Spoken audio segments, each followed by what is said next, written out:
আসসালামু আলাইকুম রহমতুল্লাহি ওয়াবারাকাতুহ। Hello, brothers and sisters. I am Kari Muhammad Sheikh Fariduddin. 18 নম্বর হাদিস শরীফ। মাং সমাতা নাজা,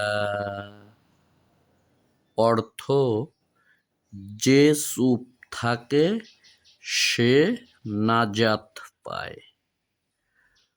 অর্থাৎ কম কথা বলা মুক্তি লাভের উপায়।